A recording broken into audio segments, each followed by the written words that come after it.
Hello, my dear friends. I'm so glad you're joining me for this episode of the podcast. Have you ever been asked, "Tell me about yourself"? If you have, how did you respond? Were you satisfied with your answer? And if you haven't faced that question yet, don't worry. You probably will, especially in a job interview someday. Today, we're going to dive into how to answer this common question with confidence and really make a great first impression. So, our guests are Marco and Julia.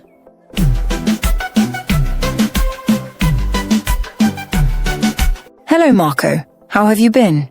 I'm great, Sophia. Thanks. How about you? I'm awesome. Today we are going to talk about tell me about yourself. Absolutely, Sophia. Tell me about yourself is such an important question, especially in interviews. It's usually one of the first things they ask, and it can really set the tone for the rest of the conversation. That's correct. It's our chance to give a snapshot of who we are professionally and even add a personal touch. But it can be tricky to get it just right. Exactly. I think having a clear, well-structured answer can really make a difference. It should highlight our experience, strengths, and what makes us unique. It's definitely worth taking the time to prepare. Absolutely, Marco. A well-prepared answer helps us feel more confident. When we know what we want to say, it's easier to stay calm and focused. It shows the interviewer that we're organized and prepared. Sophia, do you usually prepare before going to an interview? Yes, I always prepare before interviews. I like to research the company and practice my answers to common questions. It helps me feel more confident and ready to share my experiences. Sophia, can you tell me about your experience during your first interview? What was it like for you? I still remember my first interview. I was so nervous, and the interviewer's first question was, "Tell me about yourself." Oh, I see. That must have been really challenging. How did you end up answering that question? Well, at first I kind of froze. I wasn't really sure where to begin, but then I took a deep breath and started talking about my background and interests.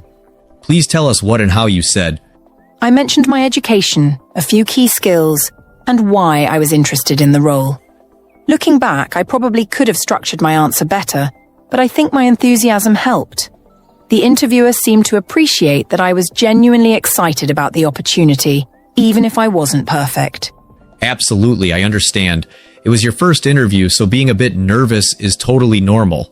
Honestly, enthusiasm can sometimes matter more than having a perfectly polished answer. It shows that you're genuinely interested and engaged. Exactly. People really do learn over time. I think every interview is a chance to grow and improve. After that first experience, I made it my mission to practice and prepare more thoroughly for each interview that came my way. That means you've really put in the effort to keep growing with each experience. That's impressive, Sophia. A lot of people just move on to the next one without reflecting, but it sounds like you took each experience as a learning opportunity. Hello, Julia. Are you ready for the interview? Yes, I am. Let's start the interview now. Hi, Julia. Thanks for joining me today. Let's start with something simple. Tell me a little about yourself. Sure. I'm a recent marketing graduate with a passion for digital content and social media strategy. Great.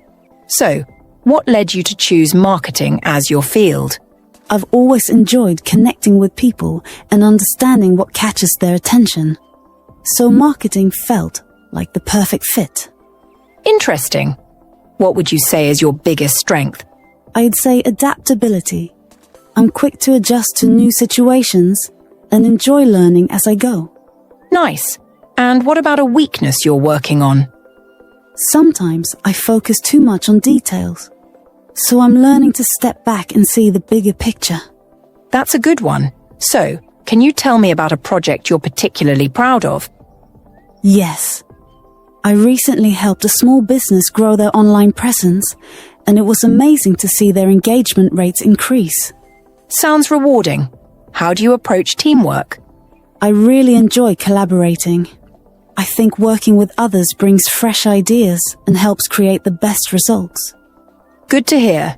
Do you prefer working on solo tasks or in a team environment? I'm comfortable with both. but I love the energy that comes from a team environment. Great balance. Now, how do you handle stressful situations? I try to stay organized and tackle tasks one at a time. I've found that staying calm helps me work through challenges effectively. Good approach. Where do you see yourself in 5 years? I hope to be leading a digital marketing team and making an impact through innovative campaigns. Ambitious. Can you describe your ideal work environment? Somewhere collaborative and forward-thinking, where new ideas are encouraged and supported. That sounds like a great fit for you. Lastly, why do you think you'd be a good addition to a team like ours? I believe I'd bring enthusiasm, fresh ideas, and a commitment to quality work. I'd love the chance to contribute. Perfect. Thank you. It's been great getting to know you. Thank you. I appreciate the opportunity. Wow, that was a great conversation to listen to. Sophia, the way you approached each question showed both confidence and sincerity, which is so important in interviews. Thanks, Marco. I really appreciate that. I've learned that interviews are as much about showing who you are as they are about your skills and experience. Each question is a chance to connect on a more personal level, and I try to approach them with honesty and openness. Let's talk about the common mistakes people often make in interviews. I think sometimes people get so focused on impressing the interviewer that they forget to be themselves. What do you think? Have you noticed any specific mistakes people tend to make? Well, arriving late or even too early can definitely set the wrong tone.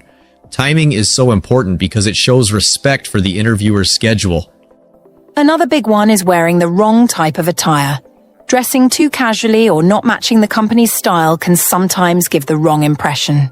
Absolutely. Our outfit doesn't have to be overly formal, but it should show that you've put thought into presenting yourself well.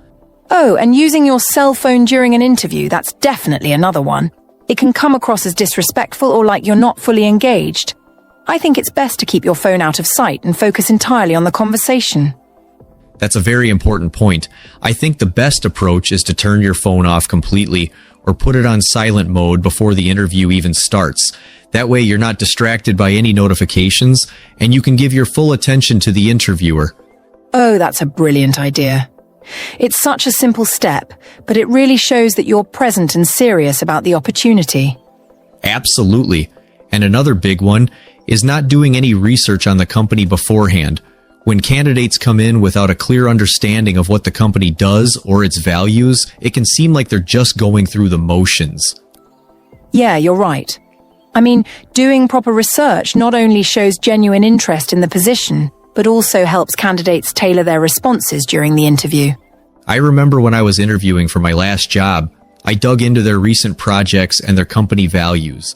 It not only helped me answer their questions more effectively, but also allowed me to ask insightful questions that demonstrated my enthusiasm and readiness to contribute. Yeah. So, let's talk about the next mistake. Talking too much during an interview.